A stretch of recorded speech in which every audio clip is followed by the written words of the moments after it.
السلام علیکم ورحمۃ اللہ وبرکاتہ۔ مسجد میں جماعت کے دوران اس کا موبائل بجنے لگا۔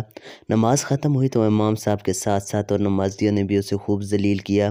وہ شرم سے پانی پانی ہوتا ہوا باہر نکل آیا اور خود سے ہم کلام ہوا کہ میں آئندہ مسجد نہیں آؤں گا۔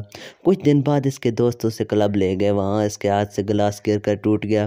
یہ مینیجر کو اپنی طرف آتی دیکھ کر ڈر گیا۔ مینیجر نے آتے ہی اسے پوچھا، سر آپ کو لگی تو نہیں؟ یہ حیران ہوا، اسے دیکھتا رہا اور مشکل سے نہیں کا لفظ منہ سے نکلا۔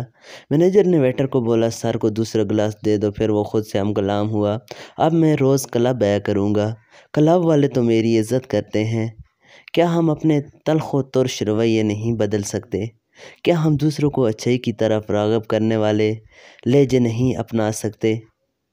کیا ہم اپنے سے کم تر کو اچھے الفاظ سے نہیں مخاطب کر سکتے؟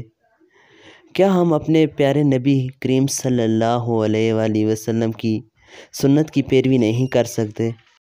نیکی و اسناد کی نیت سے اخلاق حسنہ کا مظاہرہ نہیں کر سکتے؟ کیا ہم نرمی سے نہیں بول سکتے؟